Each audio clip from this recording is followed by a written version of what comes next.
What's up, everybody? Back with another one. Today we're going to be talking about embroidering structured hats, specifically Richardson 112s that seem to give everybody problems. Hopefully everything is sounding better now. The sound quality was driving me nuts. We had this stupid shotgun mic on our camera and just wasn't happy with the sound quality of it. So now we got these legit ones, wireless transmitter, blah, blah, blahs. So hopefully that's a little bit better. I want people to be able to hear what I say, not sound like we're in a wind tunnel. So, we're going to jump over to the machine, show you how to hoop the hat, discuss setups, tension-wise. We're going to go through the machine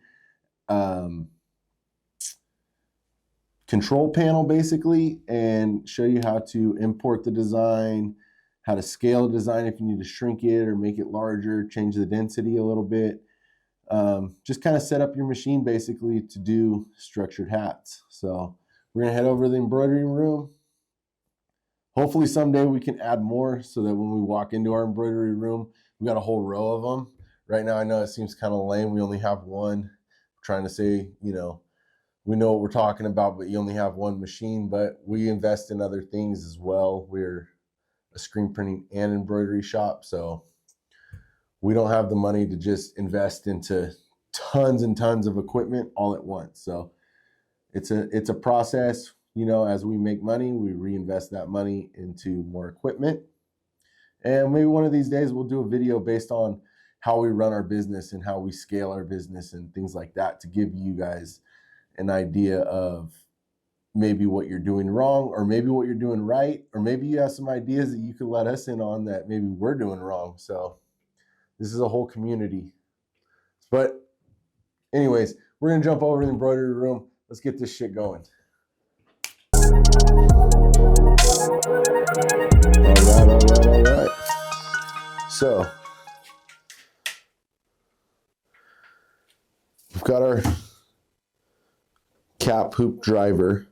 This is what we use to basically hoop the caps. It's just an attachment, fixes onto a table or something. And then this is our cap hoop. So we're going to slide it on. And there's a notch up here. Slides into a little plate that's up top here, so it lines up. Pretty simple. Slide that on. These guys right here lock into these little notches here.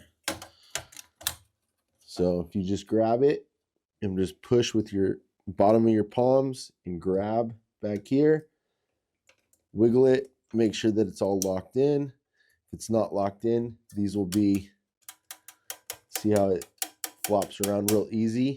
When it's locked in, it's tight. So let's talk about what is on here.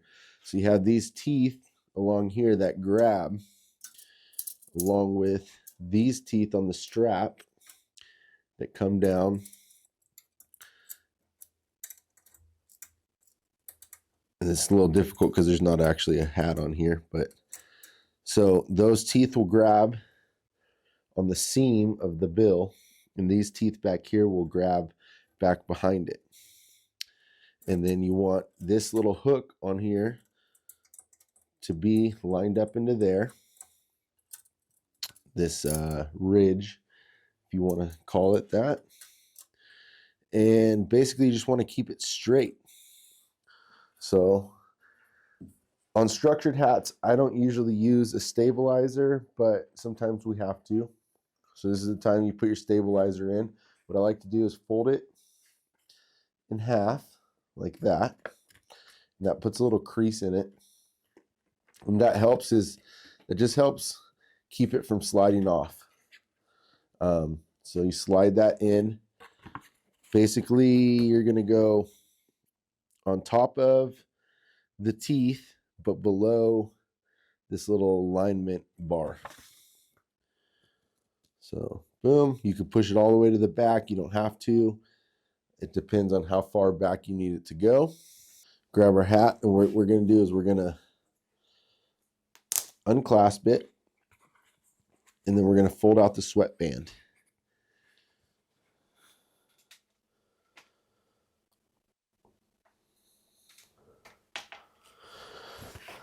So now with the sweatband folded back, put the bottom of it underneath these two little bars. And then we're going and we're putting that sweatband underneath that same plate that we put the stabilizer under. And this is the, I didn't notice this at first, but somebody taught me this, and this helps out tremendously. So when you fold the sweatband back under on the side where it's not going to be embroidered, you have this little cutout and then a little bar and then a cutout and then the teeth. So if you take that side of your hat and you put it around that cutout right here, you see right here, it goes underneath it and then back up out. And you do that on both sides. It helps keep it straight and clasp it good. So we do that on both sides. It's practice makes perfect with this because it kind of folds back and shifts around. But so now, if you can tell, we're straight on there. We grab this down here a little bit, and I'm just holding the straps basically down here, keeping tension on it, making sure that, see how it came up out of it. So we just want to make sure that we get back up in there. Good on both sides. And I like to go with the center seam off of that alignment bar up there. There's a line on it. Go just to the left of that. Let's see if I can show you this. Okay, so the center seam right here, there's a line right here on this bar. And that's like your center point, right? But when you grab this strap and tighten it down, it's going to pull it off to the right a little bit. So I go a little bit off to the left of center, and then when I strap it down, I check it to make sure that we're in the right spot. So holding the bottom of the hat, grab the strap and line it up inside the seam of the bill and the part that we're embroidering. And we're kind of just pulling it tight and pulling it down. Oh, it came off. There we go. Pulling it down and then clasping it like we showed earlier. So now when we look at it, our seam is a little bit to the right of that line. So our seam is a little bit off to the right of that line. I don't know if you could tell. So that means when we strapped it down, it shifted over. So what we need to do is we need to unstrap it, shift it over a little bit. That way it adjusts.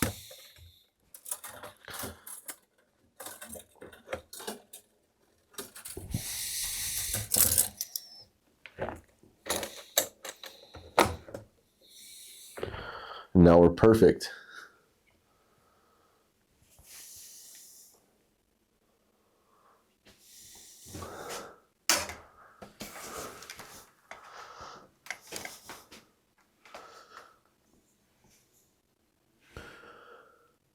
So if you could see, there's a line right here, and it's directly in line with this seam. So when we put our hat in there, we know that the seam is going to be in the center of the design, so we can move it around to where the needle is right where we want it to be. We don't really want to start right in the seam, right off to the edge of the seam. So we play around with it and find the best spot to start in.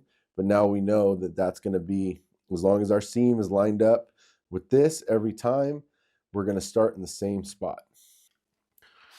Okay, so now it's clasped down. This is what it should look like.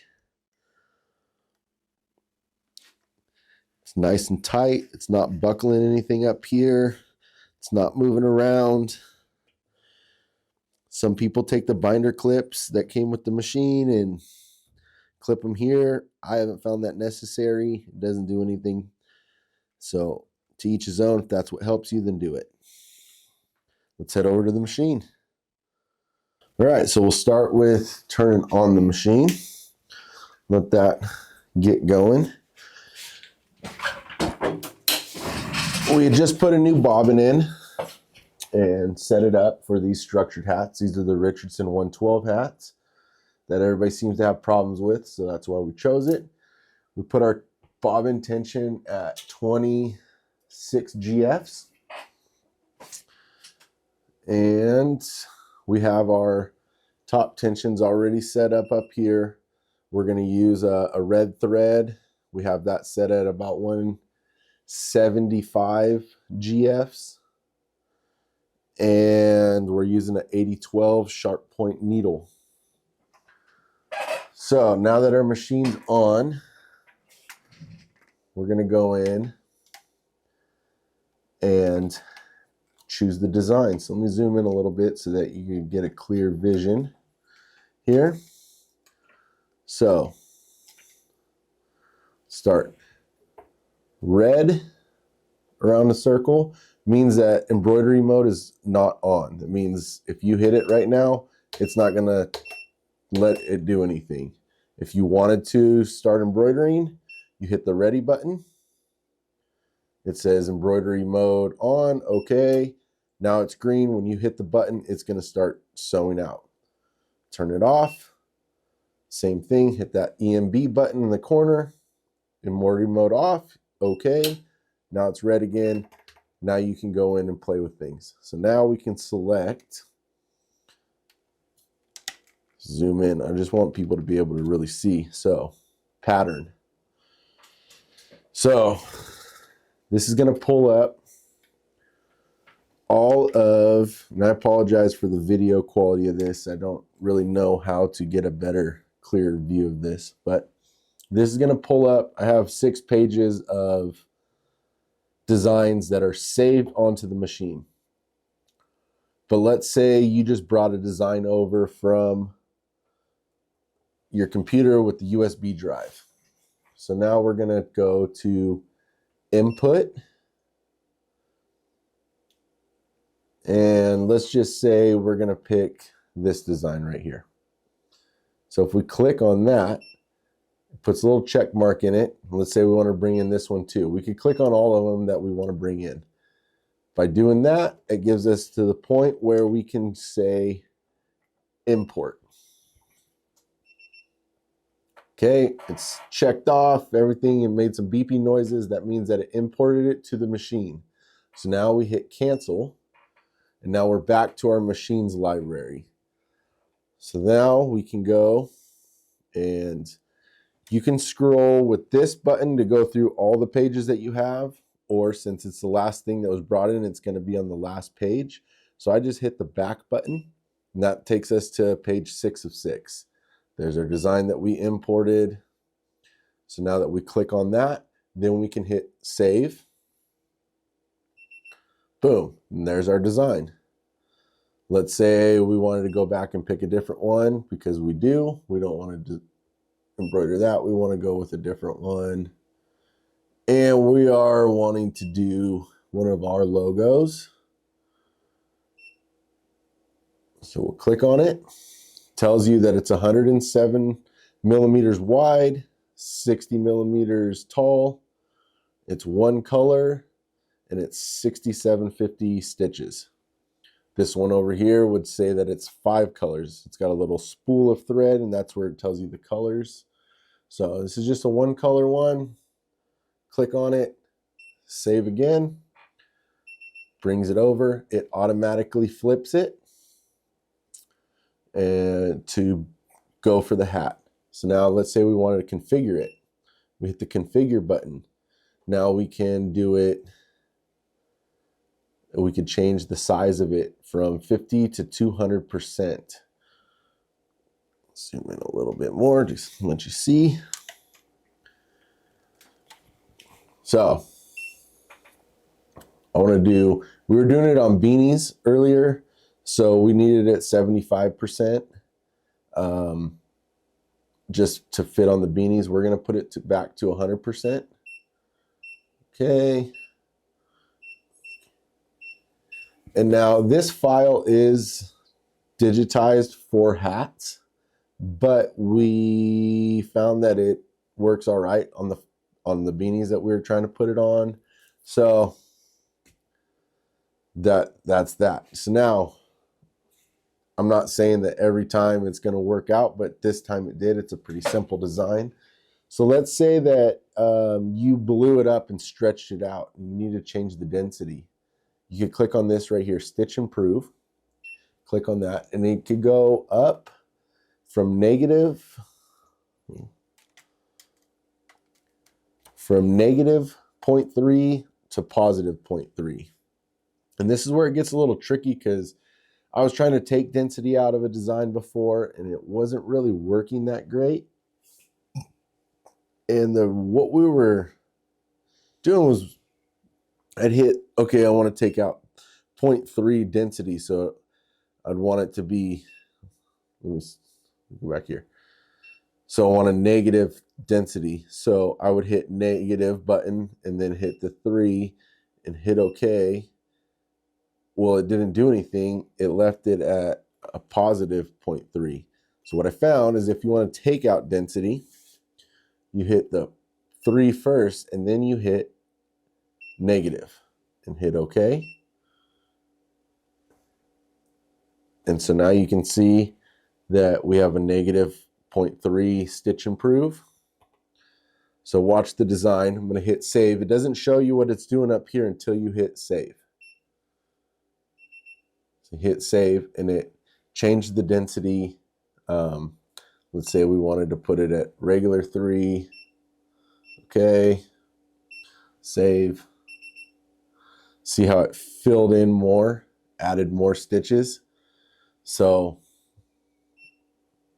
let's go to 2 and see what that happens. So watch these. I'm going to put it from 3 to negative 3. Watch these letters up here and watch how they fill in more.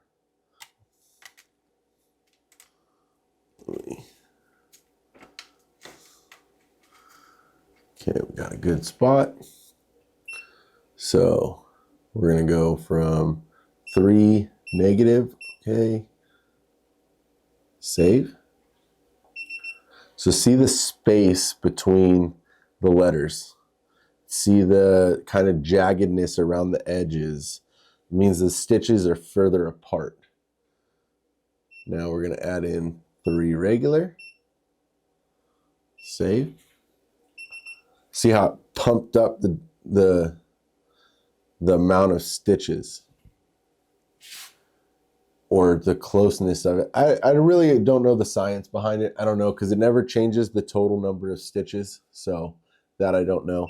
We'll put it back to 0 because we don't need to change the density. Oh, good there. So we've hit save. Now we can hit close.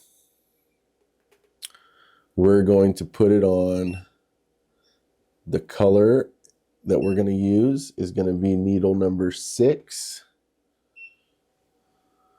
No, needle number 7. Sorry. And I have 7 saved as a gold in my machine, but let's say that you're super wanting it to look exactly how it's going to look. Right underneath the color selection, there's configure. So now you have needle 1 is set to blue, needle 2 is set to green, blah, blah, blah, blah. Well, our 7 was set to gold, but now we have like a burgundy on there. So we're going to click on 7. We're going to go through, find the color that we want to put there.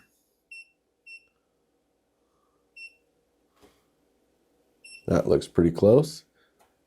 Hit save.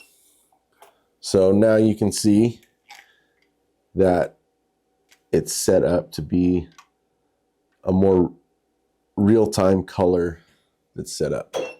That part doesn't really bother me, so I don't really mess with that. I kind of know what colors are on there and I select the needles. So now it's centered into this bar, your sew area, your sewing field, it's centered into there. Let's say you want to shift it over to the side.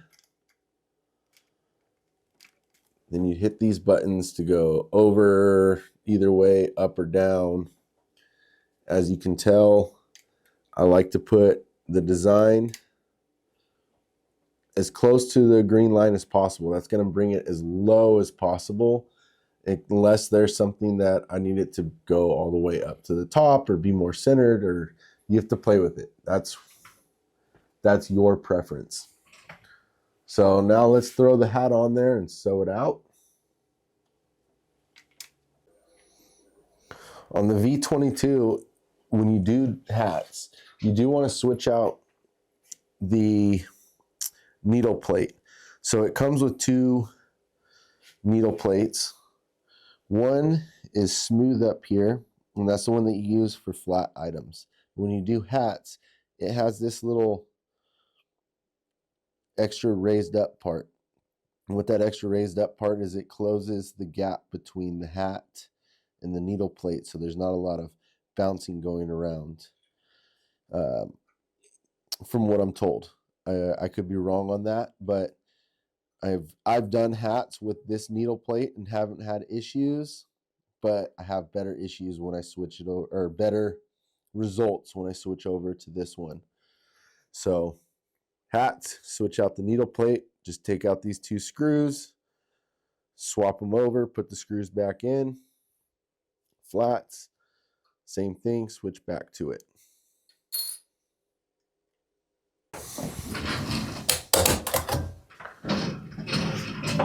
Okay, so just like on the cap driver, this notch has a little bar up here that it's going to slide into. That's where it's centered. So we're going to rotate our cap to get it under the needle bar, rotate it back up, and then you don't want to push too hard on it. You're just kind of, okay, it's in the place that it needs to be in. And then the same thing like putting it onto the cap driver. We're going to put our fingers back here on the back of this part of what this clamps into, and then put our bottom of our palms onto the back of the cap hoop, and we're just squeezing together. You don't want to push on it, because then you're going to push the pantograph or pentagraph or whatever the hell it's called. You're going to push that back and throw it all out of alignment. So now that we've clicked it in, we just want to make sure that all three of these clasps are clamped in. Wiggle, wiggle, everything's good. Now we're going to trace it out. So the way I do it is I make sure that my needle is where I want it, right? So I'm going to shift over just a little bit to the side, just because I don't want it starting in the seam. And then I'm going to hit trace. I'm going to hit normal trace. And what that does is it locks in that movement that you shifted it over to the side. So by hitting that button, you shift it over to the side. If you were to hit embroider right then and there, it would move it back over and then start embroidering. But by hitting trace, it locks in that position.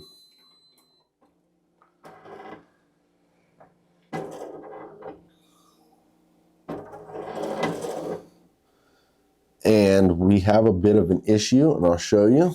Okay, so when we hit trace, you'll see that we're going to go really far up onto the hat right here, which isn't that big of a deal because it's just a one color deal and it's just going to hold its own registration. But if you had multiple colors and you needed things to line up right, that's going to throw it all off, because this is kind of stretching out and doing weird stuff and buckling. As you see, watch what happens.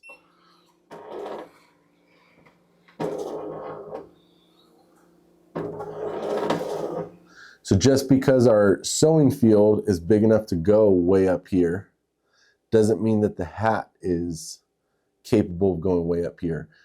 This design is actually made to go on to flat bill hats, which has a much larger face where this kind of starts curving and coming up. So what we're actually going to do is we're going to go back into our configuration And we're going to drop this down to probably 90%.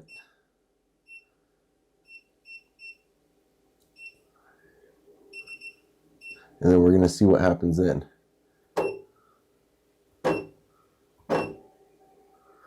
And trace. So see, that's better. That still isn't good enough for you, then you shrink it down more.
So on the first one that I do, I like to sit there and kind of watch it just to make sure that I have the tensions dialed in. Just make sure that everything is just working the way that it's supposed to work, that I've oiled everything, everything's running smoothly. Basically just keeping an eye on it. After that, first initial one, that first sew out, just checking everything, I really just throw the hat on there, throw whatever I'm embroidering on there, and I go do other things. There's no sense in me watching it. There's no sense in me basically wasting my time. The machine is doing the work. I should be able to go and be more efficient doing something else.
As you can see, stitched out very nicely. We don't have bobbin showing. We didn't have any needle breaks. We didn't have any issues with trimming. Like I said, once it's dialed in, throw it on there, embroider it, and walk away, go do other things.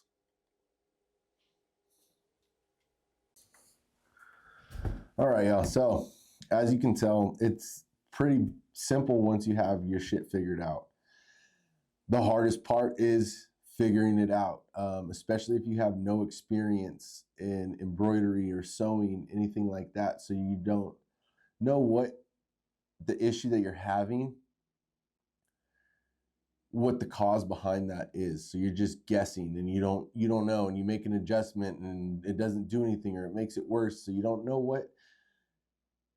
where a good starting point is. And the whole purpose of this video and a lot of these videos that I'm posting out here are to give you a starting point, and then hopefully we can explain when a situation arises why that situation came up. I personally don't know everything. I'm not some embroidery master. I'm just a guy that's learned some stuff and trying to share the knowledge of what I learned to save people the headaches that I went through. Hopefully I could collaborate maybe sometime with some master embroiderers, some guys that really know their stuff, or gals, to whatever. And we could just share knowledge to grow the community and grow the skills and really elevate the game.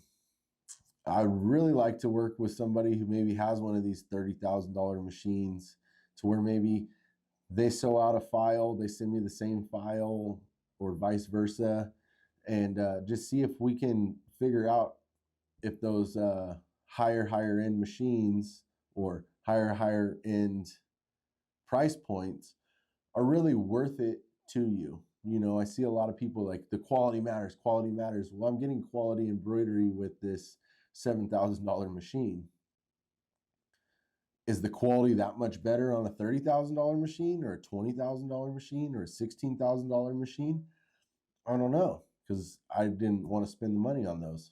So hopefully we can grow this channel, grow the experience, grow everything to where everybody's learning, everybody's stepping their game up, and everybody can produce some really, really cool shit. There's some stuff that I want to learn how to do. I'm going to share in some videos, like patches. Never made patches, so I want to share the experience on how to make patches, from not knowing anything to, hey, we figured it out.